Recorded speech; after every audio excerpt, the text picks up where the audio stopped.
کہ جتنے بھی شہید ہیں، چاہے عمر فاروق ہو، چاہے عثمان غنی ہو، چاہے کربلا والے ہوں یا دوسرے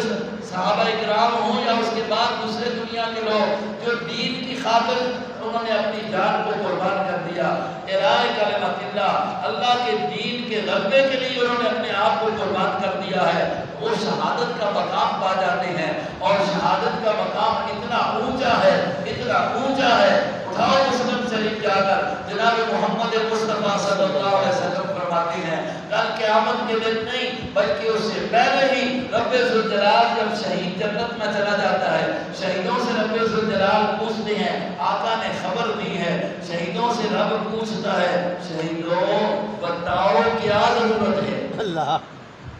حدیث مسلم شریف کی ہے، شہیدوں بتاؤ ضرورت کیا ہے، کس چیز کی ضرورت ہے تمہیں عطا کر دوں؟ شہید کہتے ہیں اللہ جنت دے دی ہے، اب کس کی ضرورت ہے؟ جنت مل گئی ہے، اب کس کی ضرورت ہے؟ پھر اللہ کہے گا کچھ ہو، پھر کہے گا کچھ، آپ اس میں مشورہ کریں گے نا، کہاں پر؟ جنت میں جی بولو جنت میں مشورہ کر کے کہیں گے چلو اللہ کچھ دینا چاہتا ہے تو اللہ سے مانگتے ہیں، کیا کہیں گے اللہ جی ہماری روح کو ہمارے جسم میں واپس کر دے، اللہ اللہ، ہماری روح کو ہمارے جسم میں، اگر پہلے سے موجود ہے تو یہ کیوں کہتے ہیں؟ اگر پہلے سے موجود ہے تو یہ کیوں کہتے ہیں؟ کیوں لوگوں کو دھوکہ دیتے ہو؟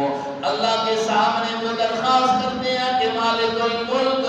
ہمارے روحوں کو ہمارے جسم میں لوٹا دے، کیوں لوٹاؤں، کس لیے لوٹاؤں؟ کہتے ہیں اللہ جی جس وقت ہمارے جسم کٹے تھے دنیا میں جو مزہ اس وقت آیا تھا وہ مزہ تو جنت میں بھی نہیں، اب دوبارہ مزہ لینے کے لیے جاتے ہیں۔ اللہ معمولی مقام ایسا ہے، اللہ نے کہہ دیا دنیا والا تم تو سمجھ رہے ہو کہ یہ دنیا چھوڑ گیا ہے، مر گیا ہے، حقیقتاً مٹ گیا ہے، مٹا نہیں، ابھی تو اس کو اصلی زندگی مل گئی ہے، حقیقی زندگی مل گئی ہے۔ بل احیاء عند ربهم یرزقون، ہمارا ایمان قرآن کی آیت کے مطابق یہی ہے، عثمان غنی کے بارے میں بھی ہمارا ایمان، فاروق اعظم کے بارے میں بھی ہمارا ایمان، کربلا کے والوں کے بارے میں بھی یہی ہے کہ بل احیاء